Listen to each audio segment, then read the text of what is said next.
안녕하십니까. 예, 반갑습니다. 저는 광주 서부교회에서 교제하고 있는 정진 형제입니다. 만나뵙게 돼서 반갑고요. 스크린에 얼굴이 크게 나올 줄 알았으면 선크림이라도 좀 바르고 오는 건데, 제가 잠깐 기도하고 오늘 말씀 시작하겠습니다.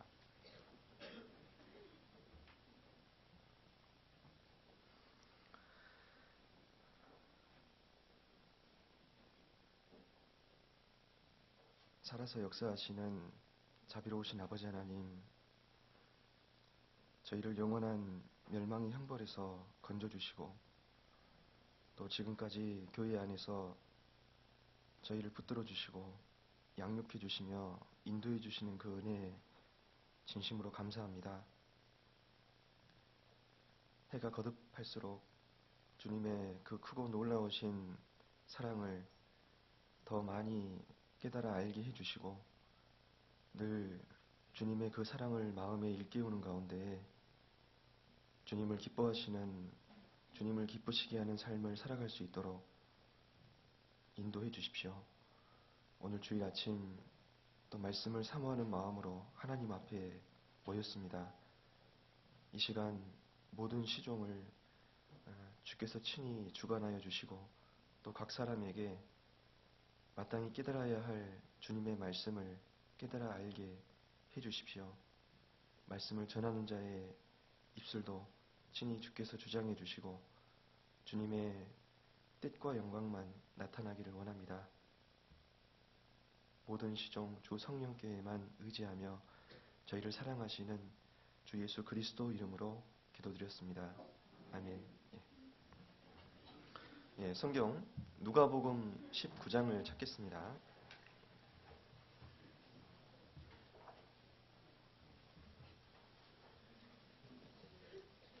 성경 누가복음 19장입니다.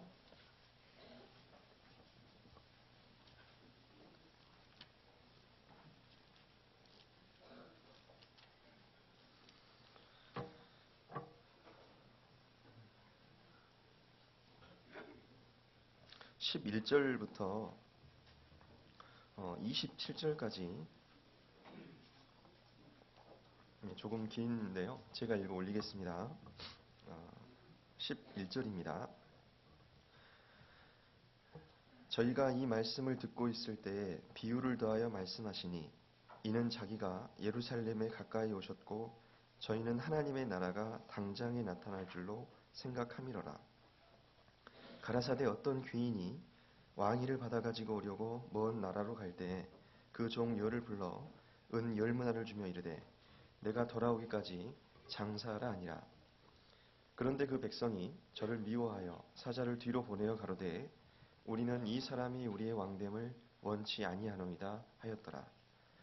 귀인이 왕위를 받아가지고 돌아와서 은준 종들의 각각 어떻게 장사한 것을 알고자 하여 저희를 부르니, 그 첫째가 나와 가로되, 주여, 주의 한 문화로 10문화를 남겼나이다. 주인이 이르되, 잘하였다 착한 종이여, 내가 지극히 작은 것에 충성하였으니 10고을 권세를 차지하라 하고, 그 둘째가 와서 가로되, 주여, 주의 한 문화로 5문화를 만들었나이다. 주인이 그에게도 이르되, 너도 5고을을 차지하라 하고, 또 한 사람이 와서 가로되, 주여 보소서, 주의 한 문화가 여기 있나이다. 내가 수건으로 싸두었었나이다. 이는 당신이 엄한 사람인 것을 내가 무서워함이라. 당신은 두지 않은 것을 취하고 심지 않은 것을 거두나이다. 주인이 이르되, 악한 종아, 내가 내 말로 너를 판단하노니, 너는 내가 두지 않은 것을 취하고 심지 않은 것을 거두는 엄한 사람인 줄을 알았느냐? 그러면 어찌하여 내 은을 은행에 두지 아니하였느냐? 그리하였으면 내가 와서 그 별리까지 찾았으리라 하고, 곁에 섰는 자들에게 이르되, 그 한 문화를 빼앗아 10문화 있는 자에게 주라 하니, 저희가 가로되, 주여, 저에게 이미 10문화가 있나이다. 주인이 가로되, 내가 너희에게 말하노니, 무릇 있는 자는 받겠고 없는 자는 그 있는 것도 빼앗기리라. 27절은 같이 읽겠습니다. 그리고 나의 왕됨을 원치 아니하던 저 원수들을 이리로 끌어다가 내 앞에서 죽이라 하였느니라. 예, 예, 어, 만나뵙게 돼서 반갑습니다. 저는 99년 8월 5일에 이제 광주에서 구원을 받았습니다. 그때 하계수양에 참석을 해서 구원을 이제 받았었고요. 이제 광주권에서는 광주 성정교회라고 있는데요. 광주 성정교회가 제일 처음 자립을 한 교회였습니다. 그래서 이제 제가 살던 곳이 송정 지역이어서 아마 청년 시기는 대부분 송정교회에서 이렇게 신앙생활하면서 보냈습니다. 그리고 군생활은 양평에서 했는데요. 그때 군생활 2년 빼고는 줄곧 광주에서만 이렇게 생활을 했습니다. 그리고 지난 2013년에 전도인으로 부름받고 이제 다시 광주 교회로 와서 훈련 받다가 작년 1월 1일부로 광주 서부교회로 와가지고요. 지금 서부교회에서 교제하고 있습니다. 아주 간단하게 소개드렸습니다. 별로 뭐 소개드릴 게 없어서. 그 오늘은요. 이 성경 누가복음 19장에 나와 있는 열문화 비유를 좀 자세히 공부를 해보겠습니다. 아마 잘 아시는 말씀이라고 생각이 되는데 예수님께서 비유로 하신 짧은 말씀이지만 어쩌면 이 성경의 이 처음부터 끝까지 전체적인 아주 신앙생활의 핵심적인 내용을 여기다 다 담아 두셨다고 볼 수 있습니다. 그래서 우리가 이런 말씀은요 좀 자세하게 배워서 마음 가운데 새겨둔다면 분명히 신앙생활 하는데 큰 유익이 있으리라고 생각이 됩니다. 저희가 27절까지 읽었는데요. 그 28절부터는 어떤 내용이냐면 예수님께서 이 나귀 새끼를 타시고 예루살렘 성에 입성하시는 내용이 나옵니다. 예루살렘을 향하여 예수님이 이제 올라가셨거든요. 근데 주님이 예루살렘에 가까이 오셨다는 것은 어떤 의미가 있냐면 이제 주님이 죽으실 날짜가 가까웠다는 것을 뜻합니다. 근데 그 바로 직전에요. 그 예루살렘 성에 들어가시기 바로 직전에 이 문화 비유에 대해서 말씀을 해주신 겁니다. 이 말씀을 왜 하셨냐? 이유가 있습니다. 그때 당시 예수님의 말씀을 듣고 있었던 많은 사람들이 오해를 하고 있었습니다. 어떤 오해였냐면 이제 예수님이 예루살렘 성에 이제 입성하시게 되면 하나님의 나라가 당장에 임할 줄로 생각을 했던 겁니다. 예수님이 왕이 되시고 로마를 정복하고 나라를 새롭게 세우실 줄로 착각을 했던 겁니다. 그래서 이 몇 명의 제자들은 가족까지 동원을 해서 예수님께 로비도 했잖아요. 예수님 왕 되시면 이제 우리 자식들 한 자리 해달라고. 그래서 예수님이 그 마음을 보시고요. 어떤 그들의 잘못된 그 천국관을 바로잡기 위해서 이 말씀을 해주신 겁니다. 그래서 여기 11절에 보면 저희가 이 말씀을 듣고 있을 때에 비유를 더하여 말씀하시니 이 말씀을 하신 이유가 나옵니다. 이는 자기가 예루살렘에 가까이 오셨고 저희는 하나님의 나라가 당장에 나타날 줄로 생각함이로라. 그러니까 저희는 하나님의 나라가 눈에 보이는 하나님의 나라가 당장에 나타나는 줄 알았습니다. 근데 그것은 오해였습니다. 제자들조차도 그런 헛된 꿈에 부풀어 있었는데 그 마음 보시고 이 말씀을 통해서 눈에 보이는 하나님의 나라는 당장 나타나는 게 아니고 그것은 후에 될 일이고 후에 주님이 재림하실 때 왕으로 오셔서 그리스도의 왕국을 이루시고 믿는 사람을 백성으로 하는 그리스도의 왕국이 세워지는 거잖아요.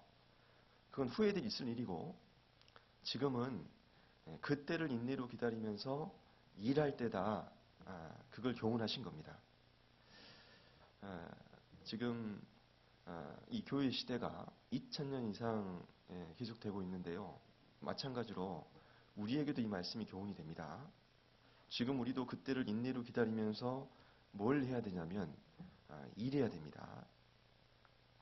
그래서 그걸 이 문화 비유를 통해서 예수님이 교훈하신 겁니다. 이 방금 읽었던 이 본문의 등장인물이요. 간단하게 정리를 해보면 크게 세 부류의 사람이 등장을 합니다. 처음에 누가 나옵니까?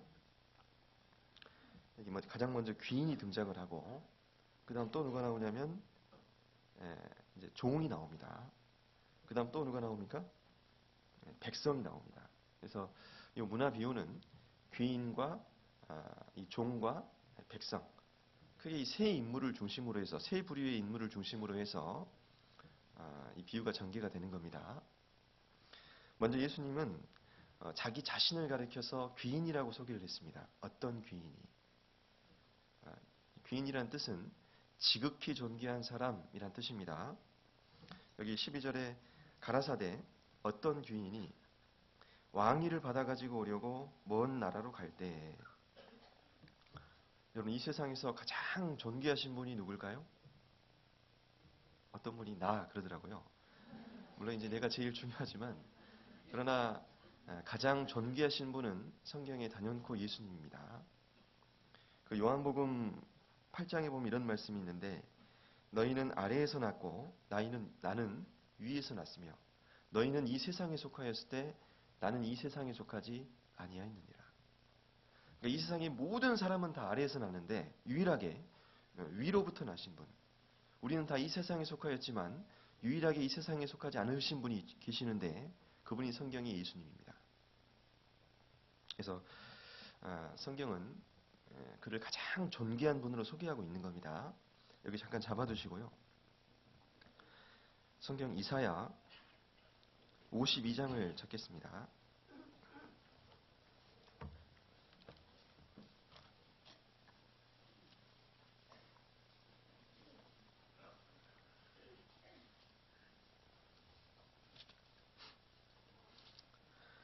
(13) 절입니다.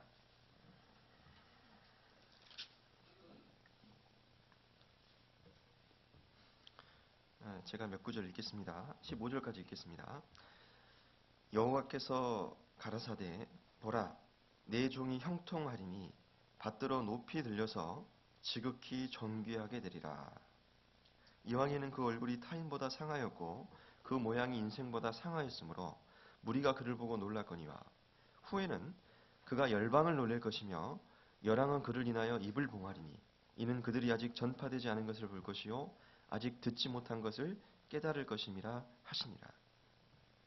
여기 이사야 52장 여기 13절부터 53장 끝절까지는 고난받으실 이 그리스도 예수님에 대한 예언입니다. 근데 여기 보라 13절에요. 보라 내 종이 형통하리니 받들어 높이 들려서 지극히 존귀하게 되리라. 그러니까 여기 지극히 존귀하게 될 내 종, 즉 여호와의 종이죠. 이 여호와의 종이 누굴 가리킵니까? 예수님입니다. 그리스도. 그래서 지금 예수님께서는 지극히 높이 들리셔서 하나님 보좌 우편에 앉아 계시잖아요. 가장 존귀하신 분으로 계신 겁니다. 자, 그런데 왜 당시 많은 백성들이 이 존귀하신 분을 영접하지 않았을까? 왜 그랬냐면 그 예수님의 육신의 모습이 이 눈으로 보기에는요 정말 볼품없었던 겁니다.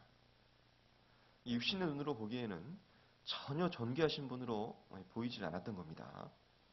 그래서 성경에는 이 예수님의 외모가 자세히 묘사가 되어 있는데 그 뒤에 53장 2절 3절에 보면 주님의 외모가 묘사가 되어 있습니다.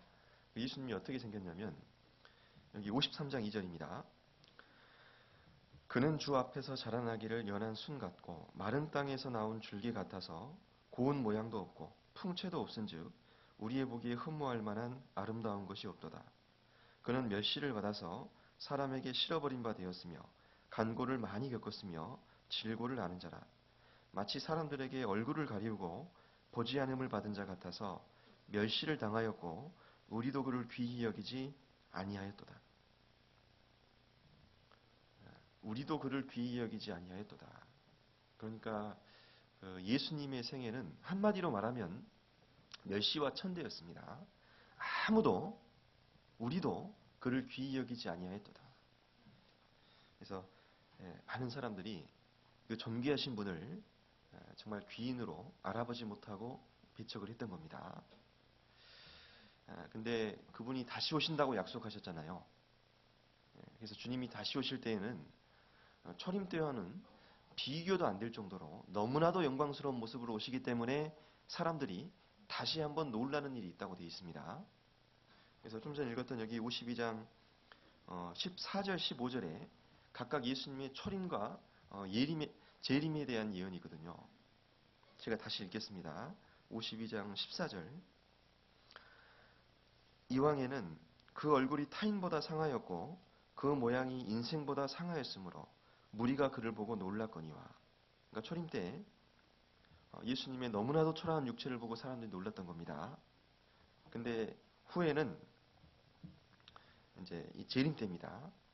그가 열방을 놀릴 것이며 열왕한 그를 인하여 입을 봉하리니 이는 그들이 아직 전파되지 않은 것을 볼 것이요 아직 듣지 못한 것을 깨달을 것임이라 하시니라. 그래서 두 번째 또 한 번 놀라는 일이 있는데요. 그분이 너무나도 영광스러운 모습으로 오시기 때문에 열방이 놀라고 세계 모든 왕들이 입을 닫게 될 거다. 그런 일이 있는 겁니다. 그래서 이 초림 때 너무나도 초라한 육체를 입고 오셨기 때문에 많은 사람들이 그를 몰라봤습니다. 근데 그를 알아본 사람들이 있었습니다. 그 사람들이 누구냐면 여기 문화비어 나오는 이 종들입니다. 10명의 종들.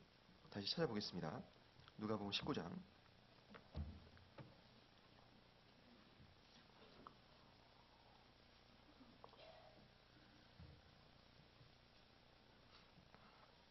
여기 12절부터 제가 다시 읽겠습니다. 12절.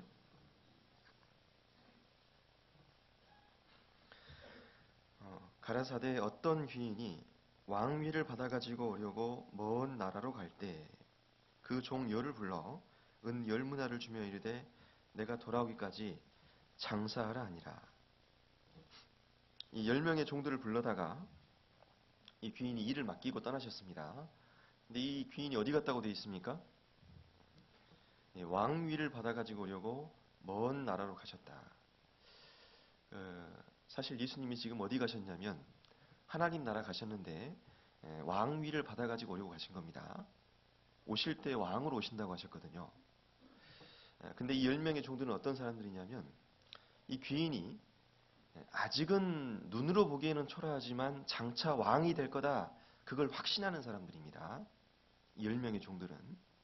그러니까 오늘날로 치면 누구겠습니까?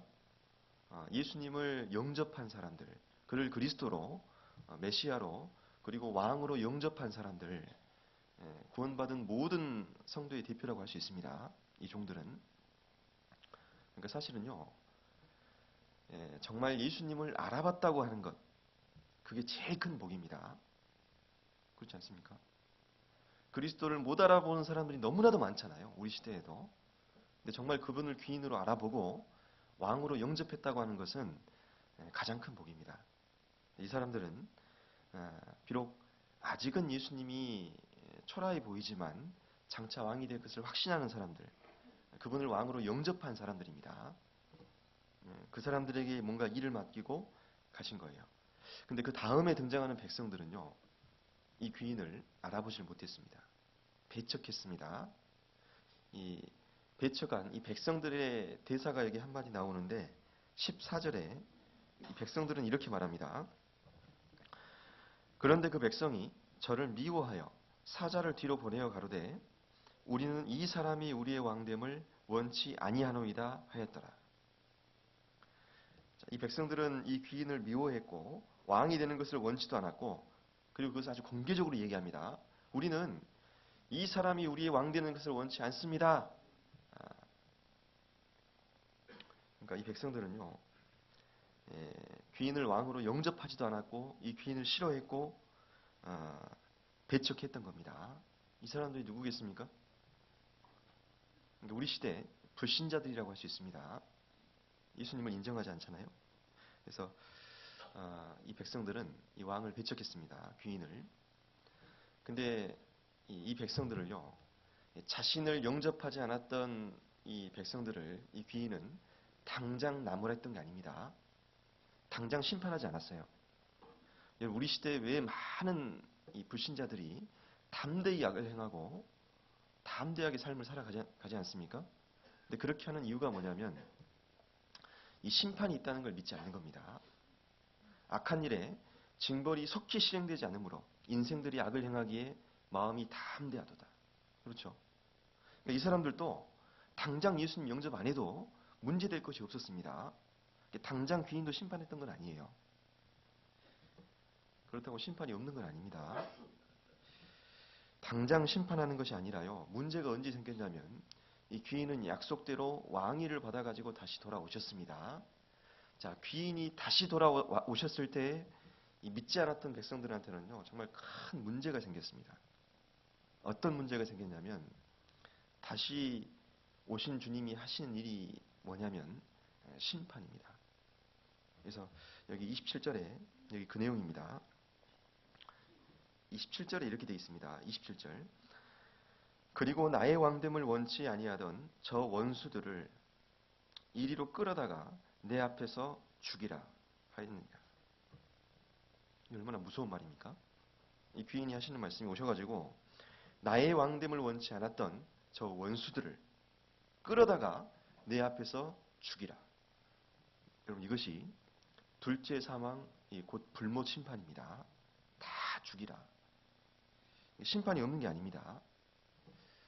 이 초림하셨을 때 자신을 영접하지 않았던 사람들을 백성이라고 불렀는데 재림하셨을 때 여기서는 뭐라고 불렀습니까? 원수들을. 더 이상 그들을 백성들이라고 부르지 않았고 백성이 다 원수로 바뀌었습니다. 그러니까 초림하신 예수님이 오신 목적은 구원하러 오신 겁니다. 그래서 기회를 주시는 거예요. 그러나 재림하신 예수님은 구원하러 오시는 게 아닙니다. 심판하러 오시기 때문에 더 이상 기회가 없어요. 그래서 재림하기 전까지는 백성으로 불리다가 재림하신 이후에는 이제 심판만 남아있기 때문에 전부 다 원수로 이 귀인 앞에 서게 되는 일이 있는 겁니다. 그 심판을 다 몸으로 받는 겁니다. 그래서 이 분명히 성경에 심판이 있다고 되어 있습니다. 히브리서 10장을 보실까요?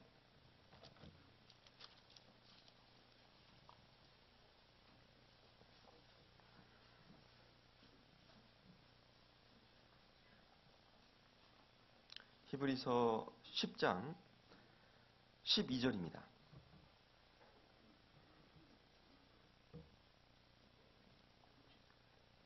제가 읽겠습니다. 오직 그리스도는 죄를 위하여 한 영원한 제사를 드리시고 하나님 우편에 앉으사 그 후에 자기 원수들로 자기 발등상이 되게 하실 때까지 기다리시나니. 자, 예수님께서 지금 하나님 우편에 앉아 계시는데요. 언제까지 거기 앉아 계시냐면 자기 원수들로 자기 발등상이 되게 하실 때까지 앉아 계신답니다. 자기 원수들로 자기 발등상 되게 한다는 게 무슨 말입니까? 원수들을 발로 밟아버린다 그 뜻입니다. 그러니까 지금은 예수님이 뭐 하고 계시냐면 하나님 보좌 우편에 앉아 계시는데 주님이 재림하시면 이 땅에 오시면 이제 원수들을 발로 밟아버리는 무서운 심판이 있는 겁니다. 그때까지 앉아 계시는 거예요. 위에. 여기 30절 같이 읽겠습니다. 30절입니다. 원수 갚는 것이 내게 있으니 내가 갚으리라 하시고 또 다시 주께서 그의 백성을 심판하리라 말씀하신 것을 우리가 아노니. 예. 원수 갚는 것은 하나님께 속한 겁니다. 그래서 주님이 재림하실 때 그 원수를 갚아버립니다. 원수들을 끌어다가 내 앞에서 죽이라. 그래서 이 불신자들을요 무섭게 심판하는 일이 실제로 있는 겁니다. 그래서 우리가 신앙생활 하면서요 너무 속상해할 필요 없습니다. 우리가 신앙생활 하면서 우리를 핍박하는 사람들 주님이 다 원수 갚아주실 겁니다. 그래서 나한테 말 한마디 잘못한 것도 주님이 심판대 앞에 세워가지고요 그것에 대한 책임을 다 묻게 하실 거예요. 원수는 주님이 갚으시는 겁니다. 그래서 결국 이 세상에 살아있는 모든 사람들은 둘 중 하나입니다. 종이든지 원수이든지 다시 오시는 주님 앞에 결국 다 서야 되는데 그리스도의 종으로 서서 상급 심판에 참여하든지 아니면 그리스도의 원수로 서서 그 백보자 심판대에 참여하든지 종 아니면 원수 둘 중에 한 가지 모습으로 주님 앞에 딱 서게 되는 겁니다. 그래서 기회는 주님 다시 오실 때까지입니다. 다시 오시기 전까지요. 그때까지 주님을 영접해야 됩니다. 그렇지 않으면 원수로 서서 무섭게 심판받는 일이 있다. 그 말씀을 먼저 하신 겁니다. 다시 이 본문으로 가볼까요? 누가복음 19장.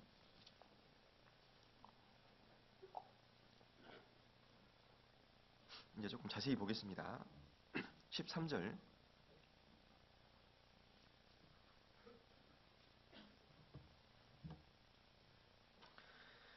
그 종 열을 불러 은 10문화를 주며 이르되 내가 돌아오기까지 장사하라 아니라.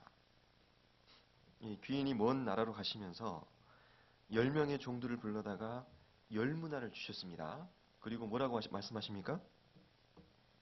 내가 돌아오기까지 장사하라. 그래서 일단 이 10명의 종들은 구원받은 성도 전체라고 할 수 있고 10명의 종들에게 10문화를 주셨습니다. 그럼 각각 몇 문화씩 받은 겁니까? 10 나누기 10은 1이죠. 그러니까 이제 한 문화씩 받은 겁니다. 그럼 이게 한 문화가 뭘 의미할까? 이제 오래전에 성경 읽으면서 그런 생각을 속으로 해본 적이 있습니다. 주님이 똑같이 하나씩 주셨는데 이 한 문화가 뭘 의미할까?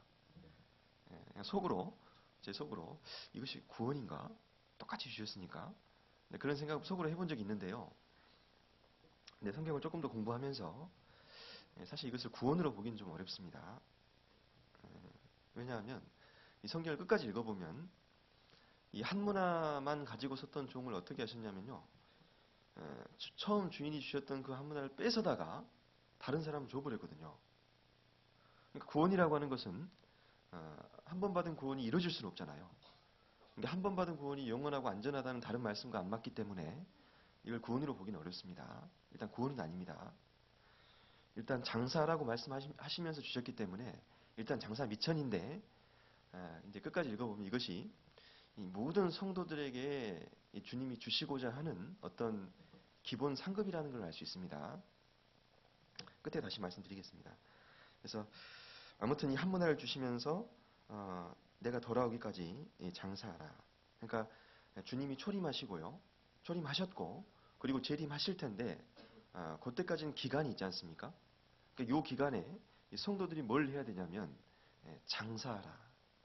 그러니까 신앙생활이 뭐냐면 한마디로 말하면 장사하는 겁니다. 장사하라. 그럼 장사하고 계십니까? 장사 잘 되세요?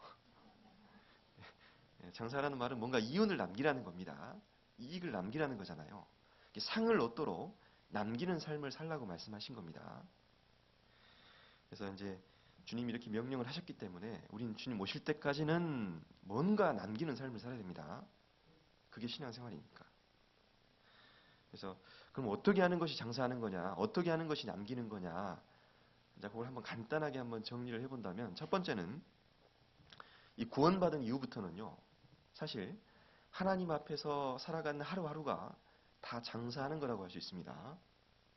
말씀대로 살아가는 모든 것은 다 남는 것이 되는 겁니다.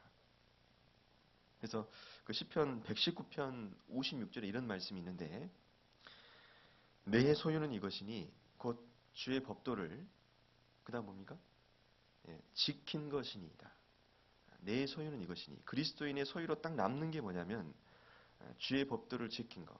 말씀대로 산 것은 전부 다 남습니다. 그렇죠? 그래서 이 신앙생활은 이론이 아니라 삶이기 때문에 성경은 구체적으로 되어 있습니다. 신약성경 읽어보면 아내들아 남편들아 자녀들아 아비들아 종들아 상전들아 그러니까 우리는 다 종들이고 아내고 남편이고 자식이고 부모지 않습니까? 각각 삶의 현장에서 어떻게 삶을 살아가라고 구체적인 삶의 지침들을 주셨습니다. 성경에서. 그러니까 진짜요. 각자 삶의 현장에서 가정에서 내가 가정주부로서 한 가정의 남편으로서 내가 자녀로서 부모로서 직장에서 종으로서, 상전으로서 각자 삶의 터전에서 정말 하나님 말씀대로 성실하게 살아가는 모든 것은 전부 다 상으로 남고 장사를 잘하는 것이 되는 겁니다. 그렇죠?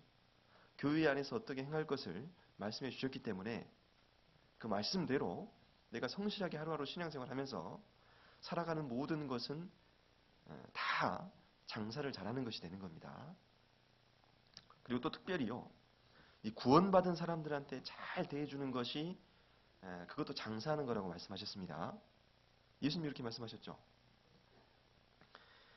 내가 진실로 너희에게 이르노니 너희가 여기 내 형제 중에 지극히 작은 자 하나에게 한 것이 곧 내게 한 것이니라.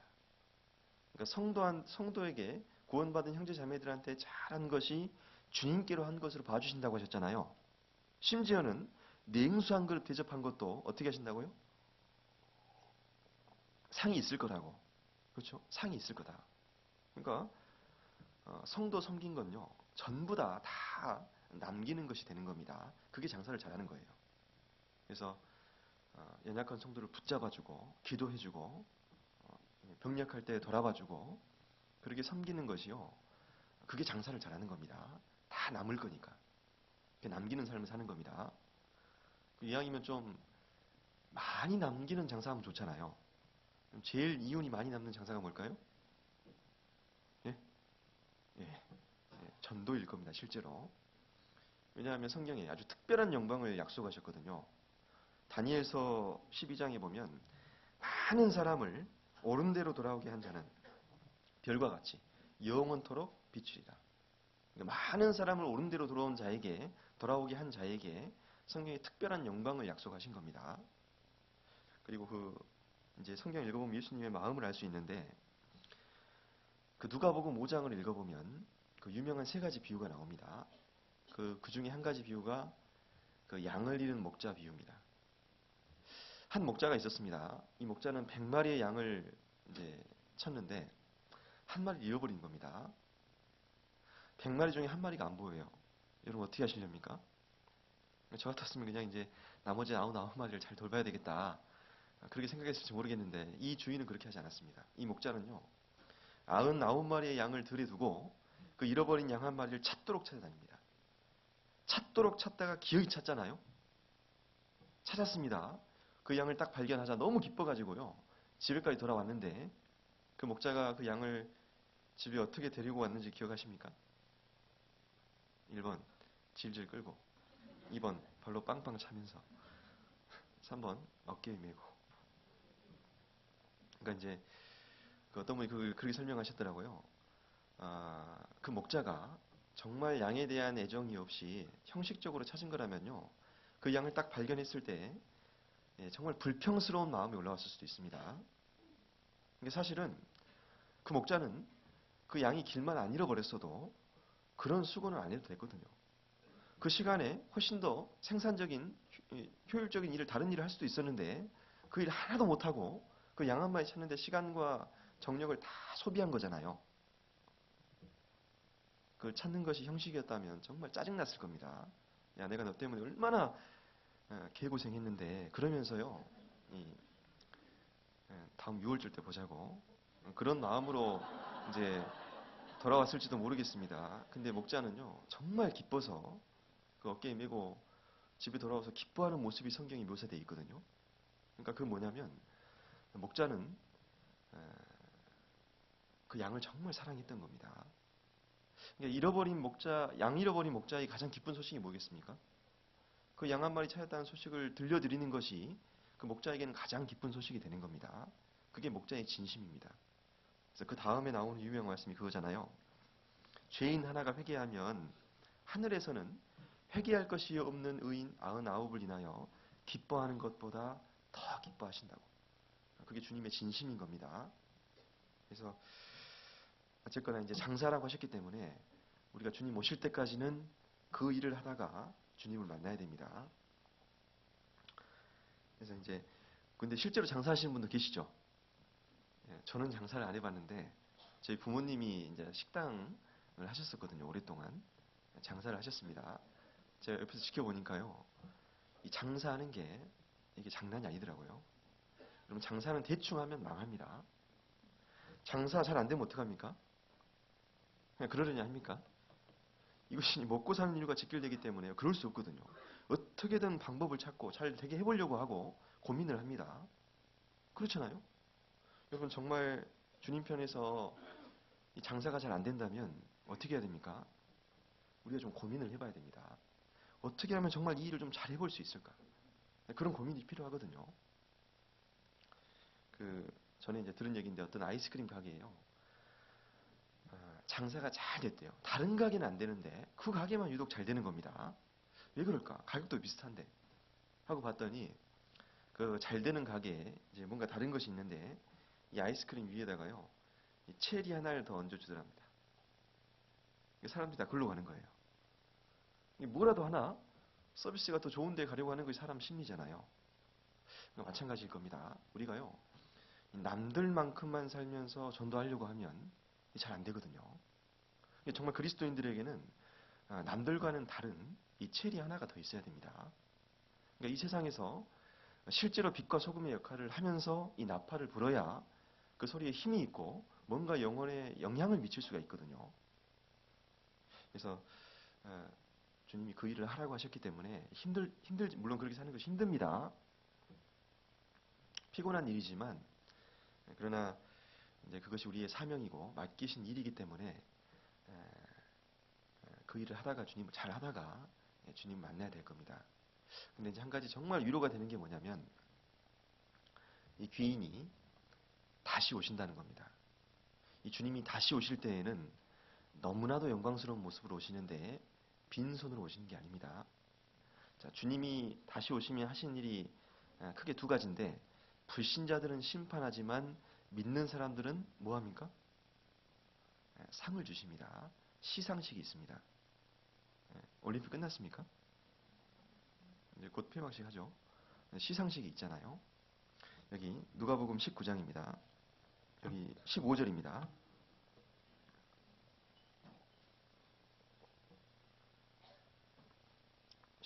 15절. 귀인이 왕위를 받아가지고 돌아와서 은준 종들의 각각 어떻게 장사한 것을 알고자 하여 저희를 부르니. 자, 먼 길을 떠났던 귀인이 마침내 왕위를 받아가지고 돌아오셨습니다. 이것이 주님의 재림이죠. 그리고 뭘 하셨냐면 이 종들이 각각 어떻게 장사했는지 알고자 해서 저희를 부르니 그랬죠? 저희를 부르니. 그러니까 구원받은 성도들 다 부르십니다. 다 불러다가 이제 어떻게 장사했는지 세물하세요.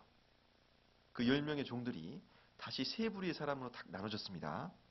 주님이 주신 한 문화로 10문화를 남긴 사람, 5문화 남긴 사람, 그리고 한 문화 그대로 가지고 선 사람. 이 세 부류로 딱 나눠졌거든요. 아마 이제 오늘이라도 주님이 오신다면 저를 포함한 여기 앉아 계신 모든 분들도 이 세 가지 모습 중에 한 가지 모습으로 서게 될 겁니다. 근데 인상적인 것은 각각에 대한 처우가 전부 다 달랐어요.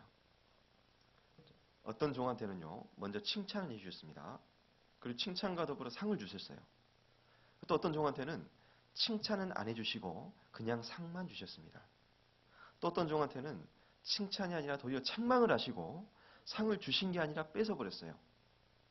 다 다르거든요. 그러니까 구원은 똑같이 받았지만 상은 일한 대로 받는 거기 때문에 정확히 다 다른 겁니다. 하나님이 정확히 계산하십니다. 그래서 이 누가복음 19장에는 이 그리스도의 심판대에서 어떤 일이 있을 것을 미리 그림으로 딱 보여주신 겁니다. 그래서 여기 먼저 10문화 남긴 사람을 보겠습니다. 16절. 그 첫째가 나와 가로되 주여 주의 한 문화로 10문화를 남겼나이다.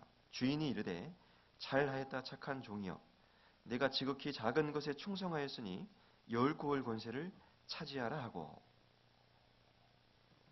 네가 지극히 작은 것에 충성했다. 그러니까 이 주인이 먼저 이 10문화 남긴 종을 칭찬하신 내용이 무엇이었냐면 네가 지극히 작은 것에 충성했다. 작은 일을 충성스럽게 한 것을 칭찬하셨어요. 그렇죠? 그러니까 여기서 이제 알 수 있는 것은 주님이 정말 내게 바라고 정말 내게 원하시는 게 뭘까? 주님은요, 내가 하지도 못할 어떤 큰 일을 우리에게 요구하시는 게 아닙니다. 내가 할 수 있는 그 작은 일을 정말 충성스럽게 하는 것을 진짜 기뻐하시고, 그거 자체를 기뻐하시고, 그것을 칭찬하신 겁니다. 야, 너 어떻게 이렇게 많은 일들을 했냐? 그 업적들을 열거하지 않았습니다. 지극히 작은 것에 충성했다. 그러니까 그게 주님이 바라시는 겁니다. 근데 이제 우리는 어떤 경향이 있냐면, 우리가 하는 일들은요, 대부분 평범한 일들입니다. 그래서 그것을 이제 작다고 생각하는 경향이 있거든요. 해외의 어려운 지역에서 복음 전하는 선교사님들은 큰 일하고, 나는 국내에 작은 지역교회에 속해서 작은 봉사부서에서 작은 일이나 하고 있다 라고 생각을 하는데, 사실은 그렇지 않습니다. 여러분, 그 비서 그러면요, 그러니까 예를 드는 겁니다. 여러분, 비서 그러면 좀 비교적 업무의 중요도가 좀 떨어져 보이잖아요. 그렇죠? 근데 여러분, 똑같은 비서라도 대통령 비서, 그럼 느낌이 좀 다르죠? 왜 그렇습니까? 똑같은 비서인데. 그러니까 똑같은 비서라고 할지라도 이 대통령과 관련된 일을 하기 때문에 그 일의 중요도가, 업무의 중요도가 확 뛰는 겁니다. 그렇죠? 그러니까 우리가 하는 일들이 평범해 보여도 그것이 주님과 관련된 일이고 영혼과 관련된 일이라면 그 일이 중요한 일일까요? 아닐까요? 그건 엄청나게 중요한 일인 겁니다, 사실. 우리는 하나님의 일을 하는 사람들이잖아요. 주님과 관련된 일을 하고 있는 겁니다. 우리가 하는 일들이 결코 작은 일이 아니에요. 그 주님은 그 작은 일을 정말 충성스럽게 하기를 원하시는 겁니다. 그거 자체를 기뻐하시고 칭찬하셨어요.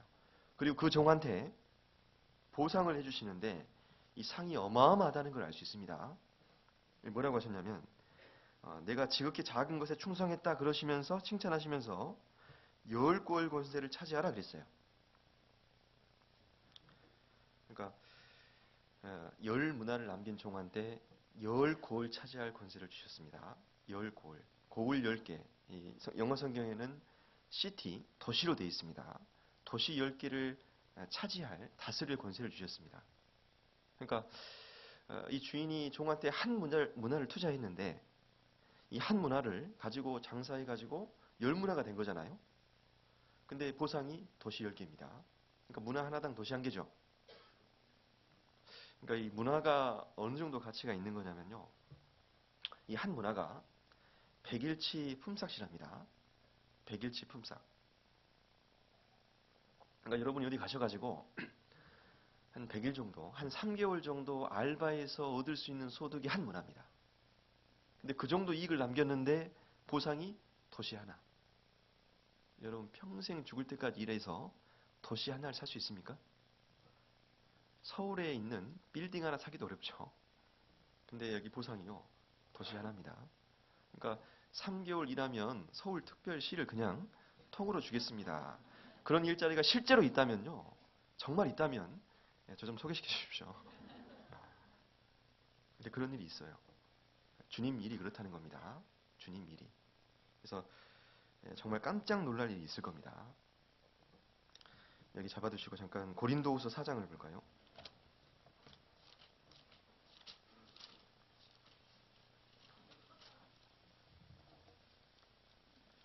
17절입니다.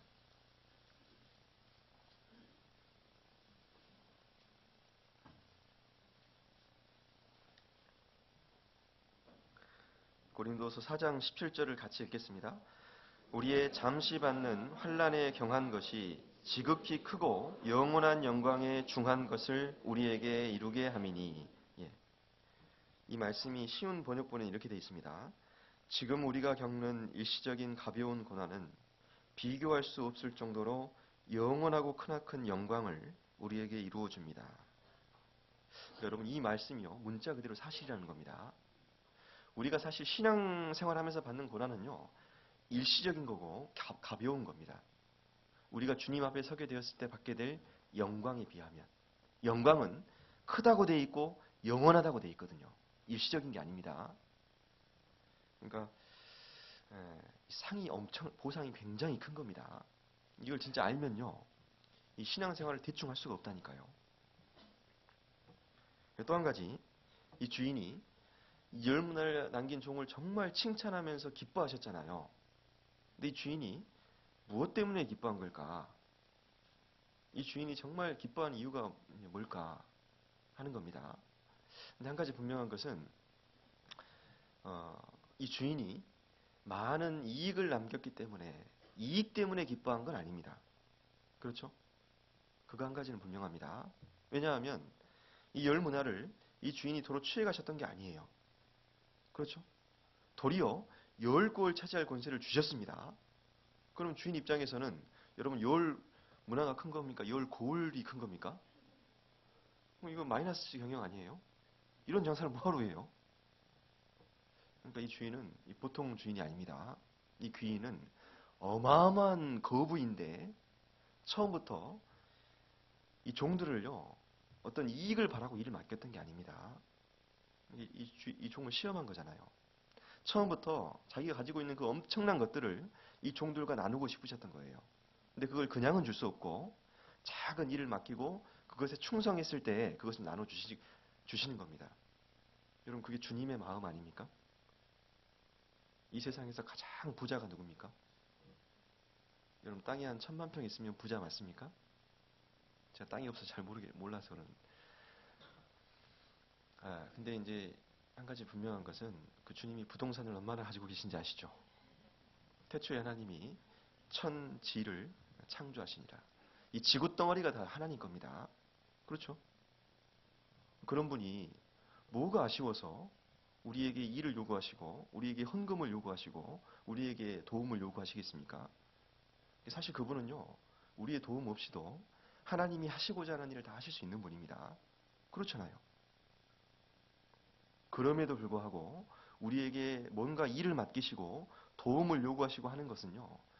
우리에게 어떤 이익을 바라서가 아니고 그 엄청난 영광을 주님이 가지고 계신 그 무한한 영광을 우리와 나누고 싶으신 겁니다.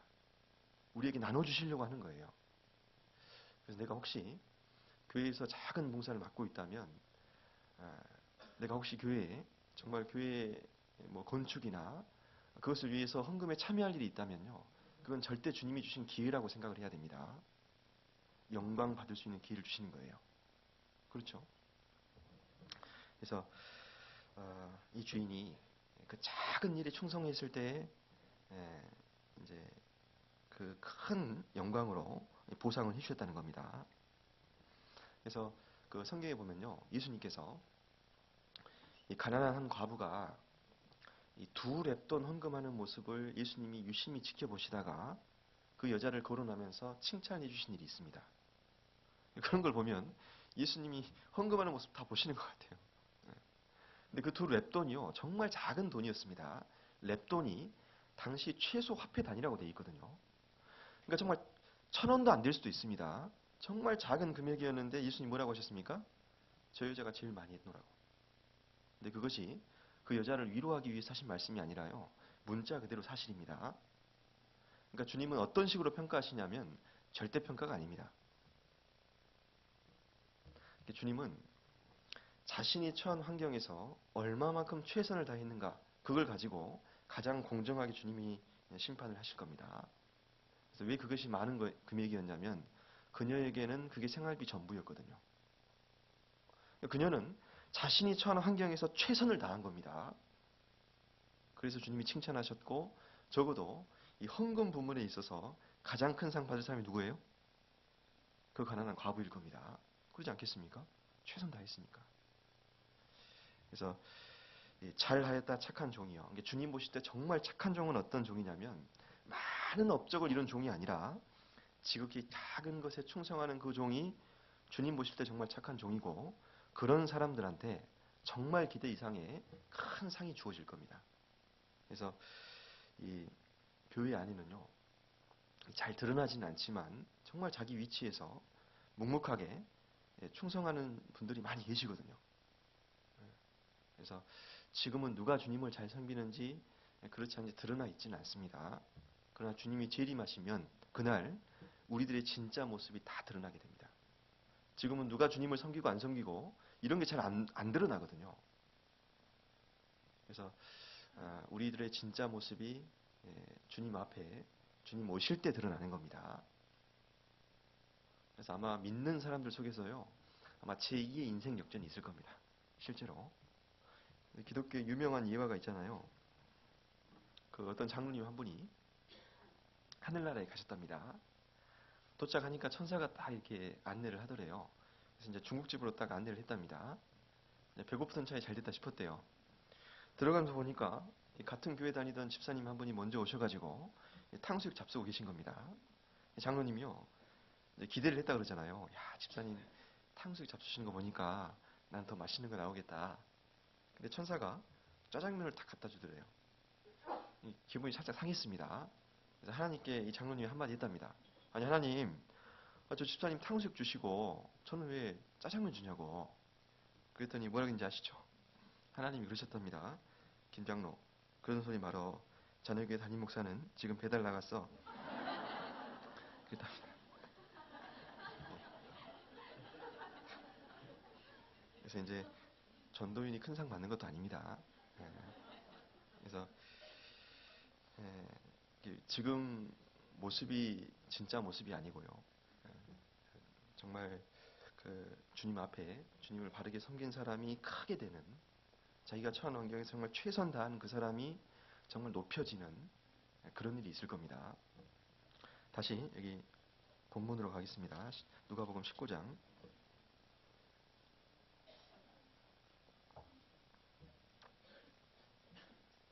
18절 19절. 그 둘째가 와서 가로되 주여 주의 한 문화로 5문화를 만들었나이다. 주인이 그에게도 이르되 너도 5고를 차지하라 하고. 자, 이 한 문화로 5문화를 남긴 사람한테는 어떤 큰 칭찬이 주어지지 않고 아무런 칭찬 없이 그냥 5고를 차지할 권세만 주셨습니다. 왜 그랬을까? 아마도 이 사람은 주님이 맡기신 그 작은 일에 이제까지 충성했던 걸로 보이진 않습니다. 그러나 주님의 일을 전혀 안 한 건 또 아니거든요. 뭔가 일을 했기 때문에 5문을 남기지 않았겠어요? 이 주인이 어떻게 하셨냐면 일한 부분에 대해서는 정확하게 상으로 딱 보상을 해주셨습니다. 그러니까 아마 심판이 이런 모습이 될 겁니다. 그러니까 주님 일이라고 하는 것이 꼭 완벽하게 해야만 상이 있는 건 아니라는 겁니다. 그러니까 주님은 잘한 부분은, 일한 부분은 정확히 상으로 보상을 해주시고 잘 못한 부분은 책망하시고, 그러니까 우리가 일한 다음에 뭐 죄를 지었다고 해서 상이 좀 까지고 그러지는 않을 겁니다. 그래서 비록 5문화지만 분명히 남긴 부분은 있기 때문에 그것에 대해서는 정확히 딱 상으로 갚아주셨습니다. 그리고 그 대신에 그 이상의 어떤 칭찬은 없었죠. 그래서 이제 주님은 잘한 것은 상으로, 잘못한 것은 책망으로 이렇게 정확하게 심판하시는 겁니다. 근데 문제는 이 하나도 남기지 않은 이 종입니다. 이 종은 악한 종아, 악하다는 말을 들었거든요. 종은 종인데 구원은 받았는데 악한 종인 겁니다. 실제로 주님 보실 때 악한 종도 있는 겁니다. 이 사람이 어떤 사람일까? 왜 악하다는 말을 들었을까? 그러니까 이 사람은 이 주님의 피로 구원받았다는 것은 있지만 그것 이외에 어떠한 상급도 없는 상태입니다. 구원만 탁 받고 아무것도 남기는 삶을 살지 못했어요. 그래서 부끄러움 당하게 된 겁니다. 이 사람이 변명을 하는데 20절 뭐라고 하는지 봅시다. 또 한 사람이 와서 가로되 주여 보소서 주의 한 문화가 여기 있나이다.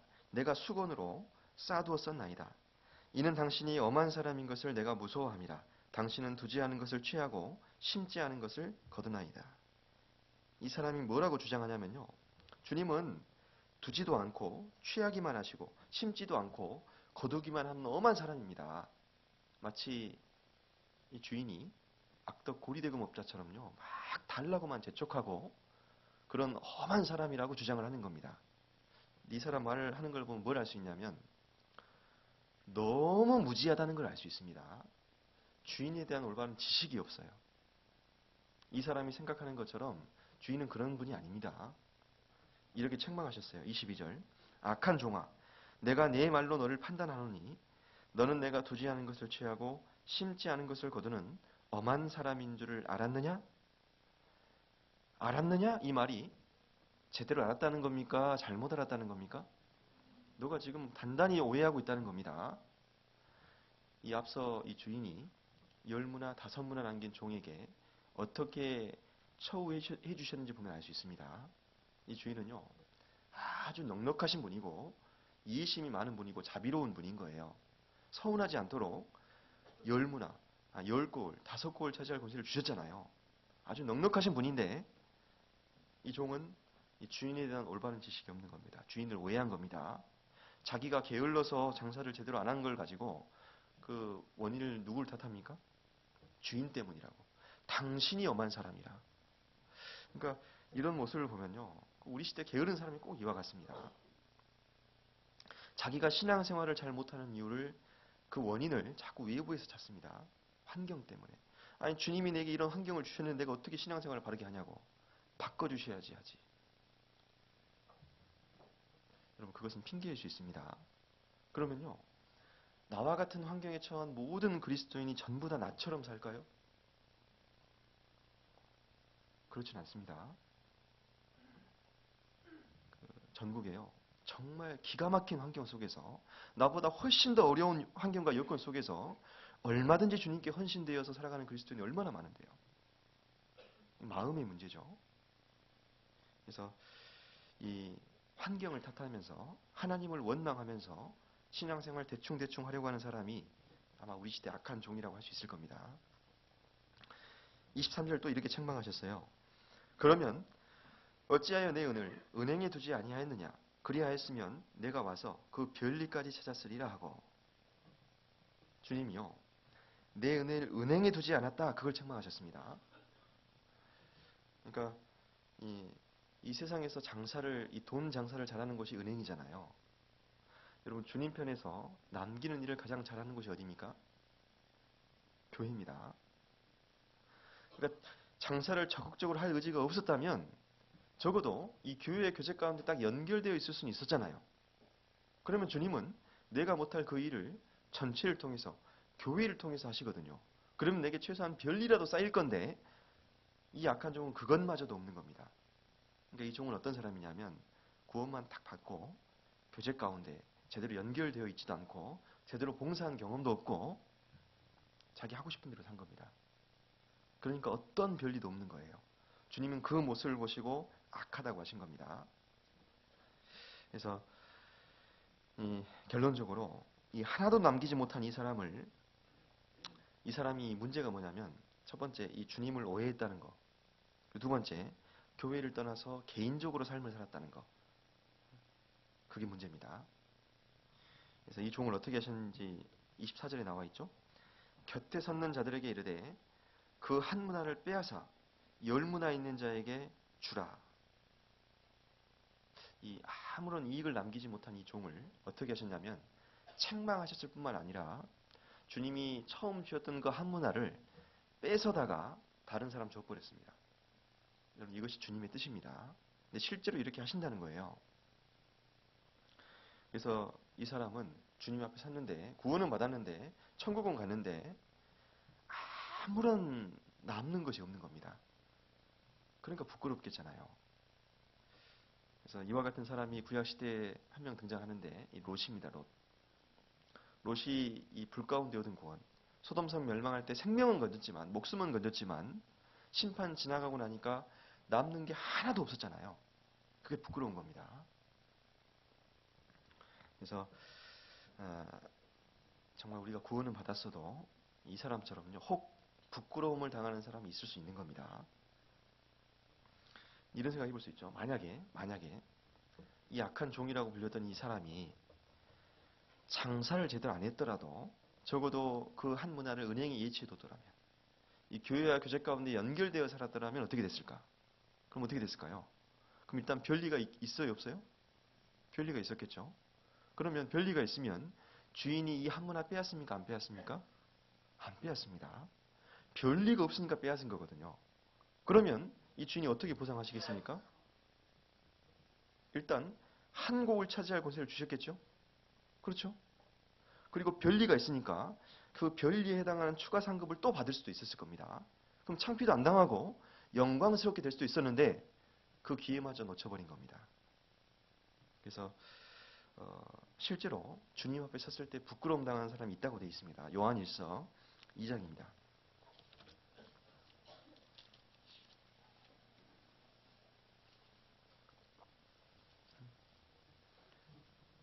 요한일서 2장 28절입니다. 28절 같이 읽겠습니다. 자녀들아 이제 그 안에 거하라. 이는 주께서 나타나신 바 되면 그의 강림하실 때에 우리로 담대함을 얻어 그 앞에서 부끄럽지 않게 하려 함이라. 예. 자녀들아 이제 그 안에 거하라. 왜 자꾸 거하라는 말씀이 있는 거냐면 그의 강림하실 때 주님 다시 오실 때에 그 앞에서 부끄럽지 않게 하려 함이라. 부끄럽지 않게 하려 함이라. 이게 부끄러움 당하는 일이 있을 수 있기 때문에 그런 겁니다. 어떤 사람이 부끄러움 당하냐면요. 거하지 않는 사람. 그러니까 여러분 다른 것은 몰라도 다른 건 몰라도 내가 신앙생활을 제대로 할 의지가 없다. 그러신 분들도요. 무엇은 해야 되냐면 반드시 주님 오실 때까지 그 안에 거해야 됩니다. 교제 가운데 붙어는 있어야 됩니다. 그래야 창피는 안 당해요. 그래야 한 문에 안 빼앗깁니다. 별리가 있을 테니까. 그래서 여기까지 배우면 이 한문화의 정체가 딱 드러나죠. 모든 구원받은 성도들한테 주님이 주시고자 하는 기본 상급인데 거하지 않는 사람은 그것마저도 없습니다. 그래서 우리가 이 한문화는 지켜야 되겠습니다. 다른 것은 몰라도. 그래서 이제 이 비유를 통해서요, 이 그리스도의 심판대에 있을 일들을 우리가 좀 미리 생각해 볼 수 있습니다. 그래서 구원받고 난 이후에 신앙생활을 어떻게 했는지에 대해서 반드시 심판이 있다는 겁니다. 성경에는 전도서에 보면 의인과 악인을 심판하시리라 그랬거든요. 악인만 심판하시는 게 아니라 의인의 심판도 있습니다. 구원 안 받은 사람은 백보자 심판대 앞에 서고 구원 받은 사람은 고린도후서 5장에 나오는 그리스도의 심판대 앞에 서는 겁니다. 구원받은 이후 삶에 대한 계산하는 일이 있다는 거예요. 그래서 물론 그때 갔을 때 형벌은 없습니다. 지옥 형벌은 없죠. 예수님이 내가 지은 그 세상 죄에 대한 심판은 다 받았기 때문에 그것에 대한 형벌은 없지만 그러나 구원받은 이후에 삶에 대한 계산은 있습니다. 잘한 것은 상으로, 잘못한 것은 책망으로. 저는 그것도 참 의문이었습니다. 과거에. 아니 세상죄 심판 예수님 다 받았으면 그냥 깔끔하게 상만 주시지 왜 또 책망하실까? 그럼 도대체 그리스도 심판대 앞까지 가는 죄는 또 뭐냐? 그게 좀 의문이었습니다. 저는. 그러잖아요. 한 예수님이 분명히 세상죄 심판 다 받으셨고 지난죄, 현재, 미래죄까지 다 받으셨잖아요. 그리고 이 땅에 잘못 살 때 우리가 징계도 받잖아요. 세상 사는데 안 받는 징계도 받잖아요. 그러니까 이 저 세상에 정죄가 없다라고 성경이 말씀하셔놓고 왜 심판대 앞에 서놓고 책망을 왜 하시는 거냐. 근데 이제 아무튼 성경이 있으니까 책망이 있긴 한 겁니다. 그 죄는 뭐냐? 물론 우리가 모든 걸 다 알 수는 없지만 한 가지 이제 분명한 것은 그리스도의 심판대 앞에까지 가는 죄가 있는데 그 죄는 세상 죄하고는 좀 다릅니다. 그 죄 때문에 지옥은 안 가도 책망은 받는 죄가 있는 거예요. 그 예레미야 28장에 보면 이런 말씀이 있죠. 여호와의 일을 태만히 하는 자는 저주를 받을 것이요. 그랬습니다. 여호와의 일을 태만히 하는 자는 저주를 받게 될 거다. 여러분 여호와의 일을 누가 합니까? 그건 사실 구원받은 성도들에게 하신 말씀입니다. 여호와의 일은 구원받은 사람이 하는 거잖아요. 근데 그 맡겨주신 일을 태만히 했을 때에는 분명히 주님이 책망 듣는 일이 있는 겁니다. 그래서 구원받았다고 하는 사람이 교제도 등한히 하고 주님 일에 무관심하고 교회는 열심히 기도하고 뭔가 일을 하는데 거기에 무관심하고 그렇게 했을 때에는요. 주님이 심판대 앞에서 분명히 책망하실 겁니다. 그래서 책망도 있습니다. 그래도 지옥 안 가니까 괜찮아요? 안 때리니까 괜찮습니까? 말이 아프잖아요. 정말 사랑하는 그 주님이 주님께 야단 맞으면 얼마나 마음 아프겠습니까? 그래서 이왕이면요, 우리가 주님 앞에 서게 되었을 때 다 큰 상 받고 칭찬받았으면 좋겠죠. 예, 그래서 오늘 제가 이제 중요한 거 말씀드리겠습니다. 정리하겠습니다. 그럼 어떻게 하면 정말 큰 칭찬과 함께 상 받을 수 있을까? 이제 그 비결입니다. 오늘 안 오신 분들은 정말 이게 손해입니다. 그래서 이제 어떻게 하면 되냐면,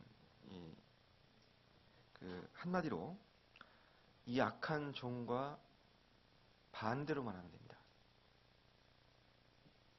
아시겠죠? 예, 약한 종하고 정 반대로만 하면요, 칭찬받고 상 받을 거 아니에요. 그러니까 이 약한 종의 첫 번째 문제가 뭐였냐면 주인에 대한 올바른 지식이 없었다는 겁니다. 주인을 오해하니까 장사를 대충 한 거예요. 주님을 모르는 사람은 이 신앙생활을 대충 해버립니다. 그러니까 우리가 첫 번째 힘써야 될 것은 주님을 모르면 안 돼요. 내가 이 세상 지식은 좀 짧아도 주님을 아는데 무지하면 안 됩니다.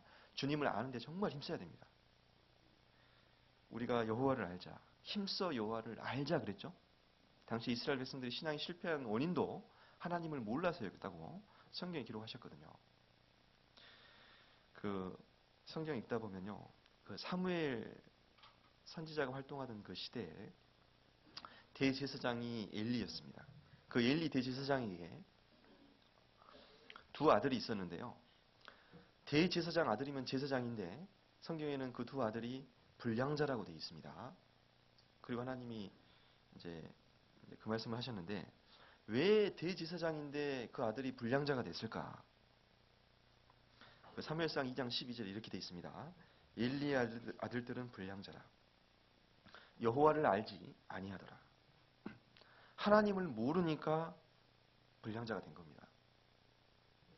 그러니까 사실은 왜 구원받았다고 하는 사람들이 자꾸 아까운 대로 치우치고 죄 가운데로 나아가냐면, 물론 여러 가지 원인이 있지만 그 가장 바탕에는 뭐가 있냐면요, 하나님께 대한 무지가 있는 겁니다. 그러니까 하나님을 모르면 그렇게 되는 거예요. 그래서 우리가 다른 것은 몰라도요, 이 하나님 아는데 정말 힘을 써야 됩니다. 예레미야 9장을 잠깐 볼까요?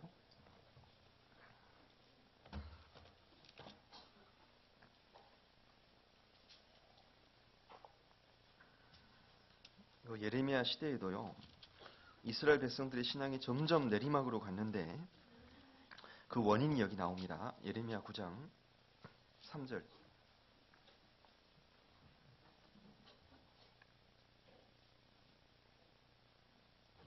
예레미야 9장 3절입니다. 여호와께서 말씀하시되 그들이 활을 당김같이 그 혀를 놀려 거짓을 말하며 그들이 이 땅에서 강성하나 진실하지 아니하고 같이 읽겠습니다. 악에서 악으로 진행하며 또 나를 알지 아니하느니라. 예. 여기 악에서 악으로 진행하며 또 나를 알지 아니하느니라. 그러니까 왜 자꾸 악으로 나아가고 악 가운데로 치우치냐면 나를 알지 아니하느니라.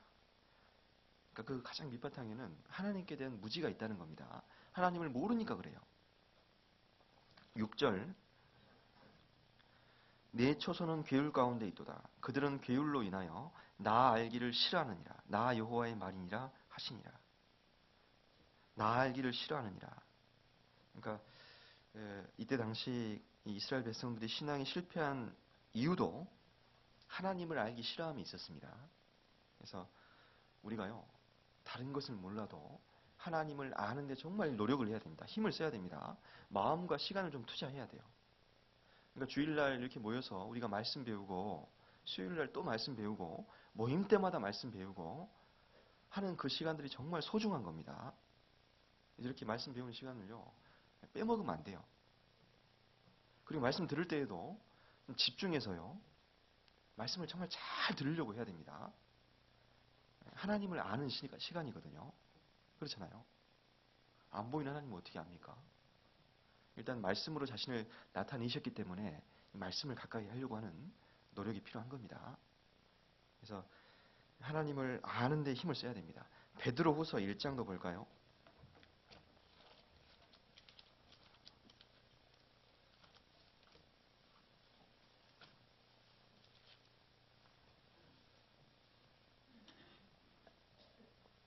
8절입니다.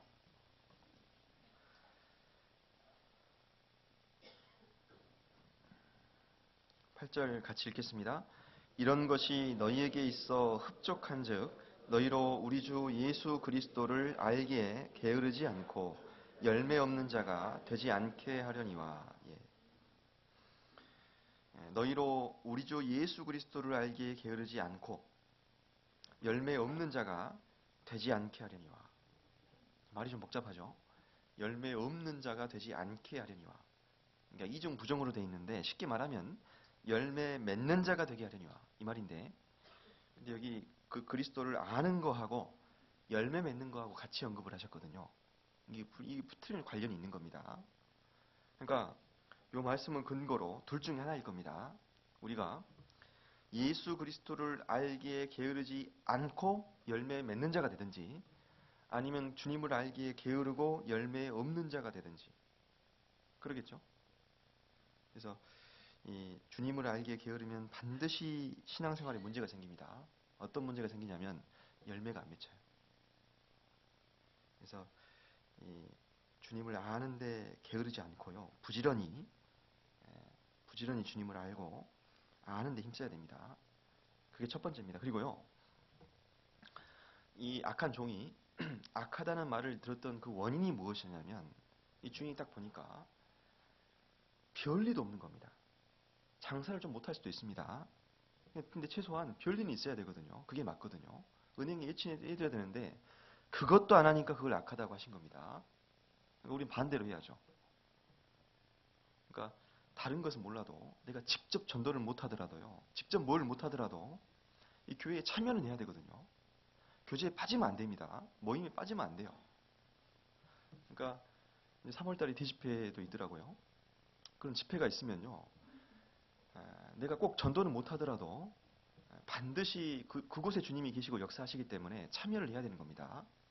잠깐이라도 와서, 바쁘면 늦게라도 와서 기도라도 하고 가고, 내가 할 수 있는 작은 일이라도 동참해야 내게 별리가 쌓일 거 아닙니까? 그러겠죠? 그러니까 우리가 모임에 안 빠지고 다 쫓아만 다녀도, 잘 쫓아만 다녀도 계속적으로 뭐가 쌓여요? 별리가 쌓인다니까요. 그러면 상이 많을 거고 칭찬이 많을 거 아니에요. 별리가 많이 있으니까. 그래서 이 마지막 때 바쁜 시대이지만 정말 모이기를 힘써야 됩니다. 여기 시편 68편입니다.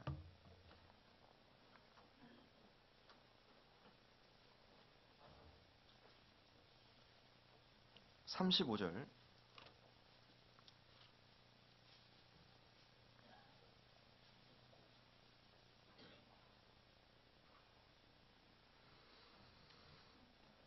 시편 68편 35절은 같이 읽겠습니다.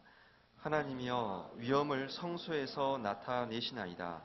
이스라엘의 하나님은 그 백성에게 힘과 능을 주시나니 하나님을 찬송할지어다. 예. 하나님이여 위엄을 성소에서 나타내시나이다. 그러니까 하나님께서는 자신의 위엄을 어디에 나타내시냐면 성소에 나타내시는 겁니다. 그래서 이스라엘 하나님은 그 백성에게 힘과 능을 주시나니 하나님을 찬송할지어다. 그러니까 하나님의 백성들은 성소에 나와서 하나님의 위엄을 보고 힘과 능력을 얻도록 하나님이 정하신 거예요. 우리도 마찬가지입니다. 성소라고 하는 건 원래 성전 안에 있는 거잖아요.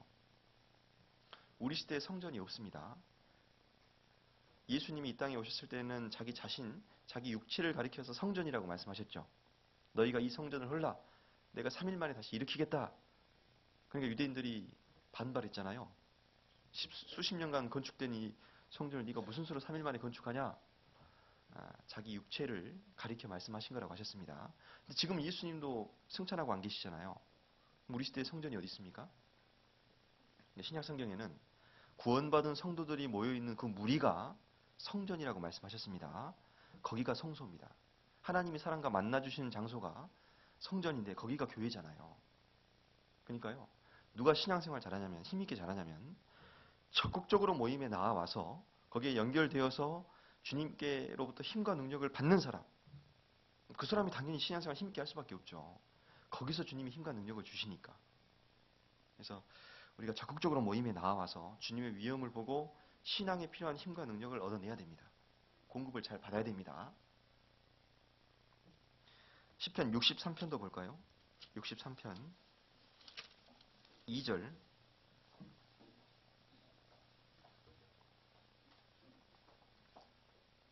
여기도 같이 읽겠습니다. 내가 주의 권능과 영광을 보려 하여 이와 같이 성소에서 주를 바라보았나이다. 예. 여기 다윗이요, 성소에 나왔던 이유를 밝히고 있습니다. 내가 주의 권능과 영광을 보려 하여.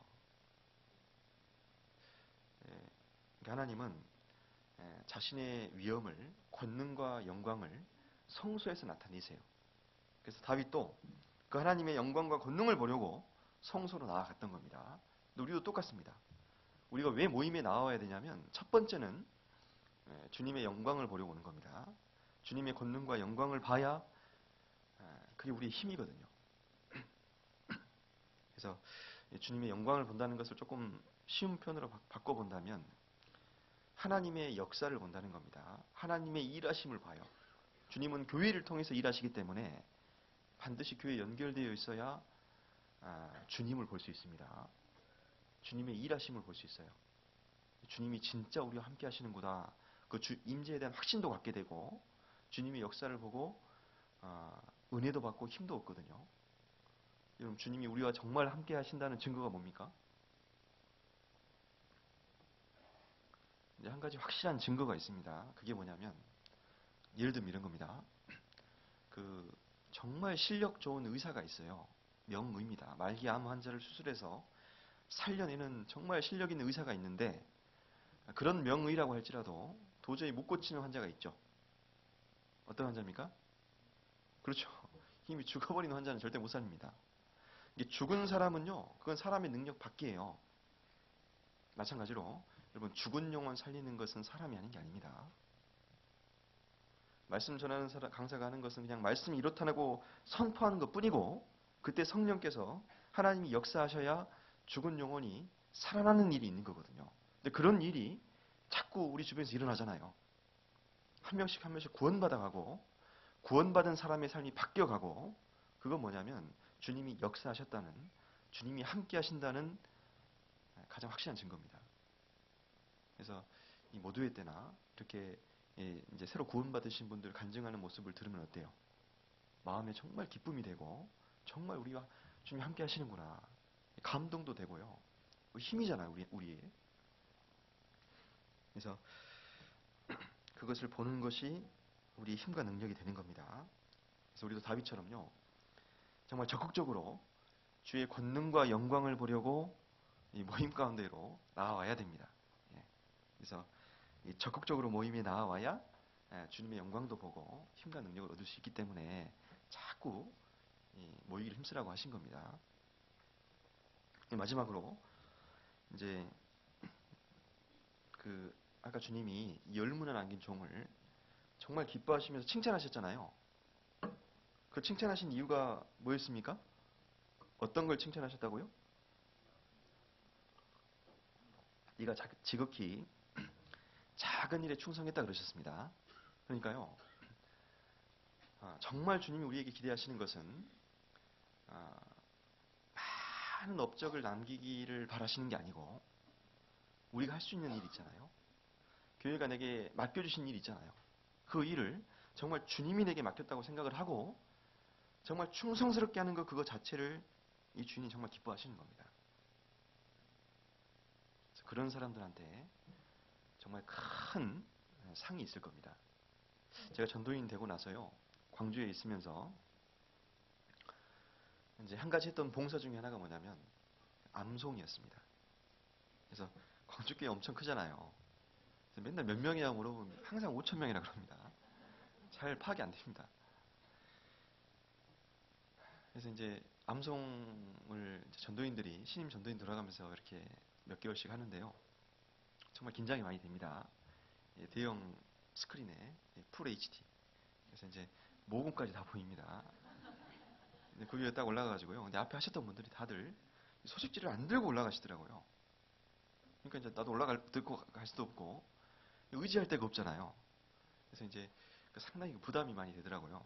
그러면서 이제 앞에 준비하셨던 전사님이 저한테 한 가지 조언을 해주셨습니다. 팁을 주시더라고요. 물론 이제 좀 뻥을 보태가지고 하신 것 같아요. 뭐라고 하시냐면, 본인이 이렇게 준비했노라고 하면서 난 한 달 전부터 준비했다. 그래서 암송을 쭉 하면서 이제 암송 다 했다. 그때부터가 시작이라고. 한 1000번은 더 해야 된다고. 그래야 머리가 하얘져도 줄줄 나올 수 있다고. 그렇게 얘기해 주시면서 멘트를 다 녹음을 해가지고 시간 날 때마다 들었다 그러시더라고요. 물론 이제 뭐 그렇게까지 하지는 못했어도 물론 그 앞에서 뭐 안 틀리고 잘하고 못하고가 중요한 게 아니라요. 근데 그 모습을 보면서 제가 한 가지 배웠습니다. 그 준사님 보면서요. 이렇게 뭔가 맡겨진 일을 정말 이렇게 성실하게 잘 하려고 하는 모습이 참 귀감은 됐습니다. 저도 그 모습을 보면서 다짐을 했거든요. 내가 정말 전도인 이 봉사하는 동안에 정말 내게 맡겨진 일은 정말 최선을 다해서 하려고 내가 해야겠다. 그런 다짐을 했거든요. 그래서 우리도 정말 그런 것이 필요할 겁니다.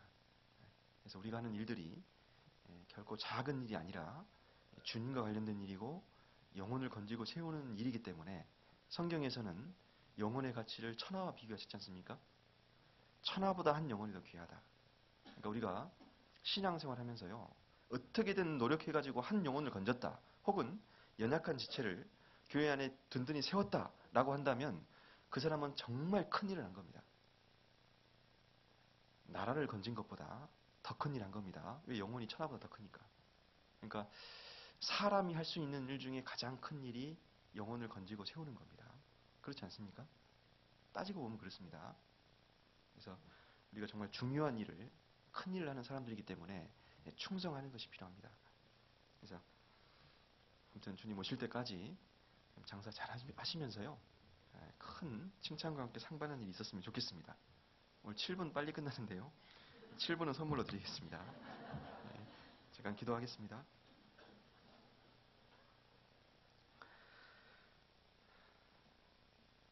사시는 주님, 참으로 감사합니다. 연약한 저희를 먼저 사랑해 주시고 또 교회 안에 일꾼 삼아 주셔서 또 주님 섬길 수 있는 기회를 주신 것 참으로 감사합니다. 주님 오실 때 칭찬과 상 받는 것이 저희의 큰 소망이 되게 해주시고 그것을 믿음으로 바라보며 주님이 장사를 잘 할 수 있도록 주님 도와주십시오. 우리 서울 중랑교회 또 올 한 해 하나님께서 계획하신 바가 있을 줄 압니다. 정말 주님 일에 무관심한 사람이 아니라 정말 관심을 갖고 또 할 수 있는 최선으로 주님 일에 동참하며 주님께 기쁨을 드리는 종의 삶을 살아가도록 저희 마음을 인도해 주십시오. 그리고 3월 또 집회가 계획되어 있습니다. 하나님께서 많은 사람을 불러 모아주시고 또 그 집회를 통해 또 많은 영혼들이 구원받는 참으로 주님께 많은 것을 남기는 또 유익한 집회 시간이 되도록 하나님 축복해 주시고 또 그 일을 위해 저희가 최선을 다하도록 주님 도와주십시오. 오늘 이후도 영육간의 유익한 풍성한 은혜로운 시간이 될 수 있도록 하나님 함께 해주십시오. 저희를 사랑하시는 주 예수 그리스도 이름으로 기도드렸습니다. 아멘. 찬송하시겠습니다. 찬송가 265장입니다.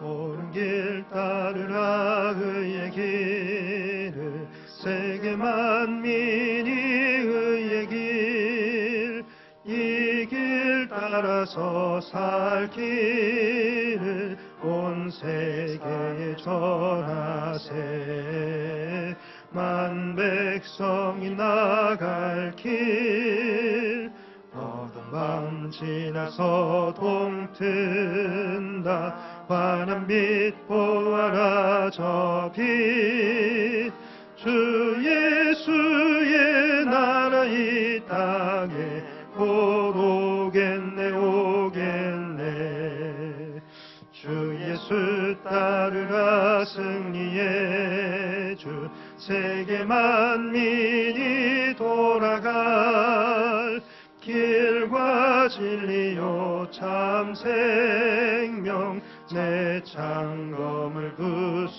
부수고 다 따르라 화평왕 어두운 밤 지나서 동튼다 환한 빛 보아라 저기 주 예수의 나라 이 땅에 곧 오겠네 오겠네 놀라운 이 소식 알리어라 세계 만민을 구하려 내 주 예수를 보내신 참 사랑의 하나님 만 백성이 따를 길 어두운 밤 지나서 동튼다 환한 빛 보아라 저 빛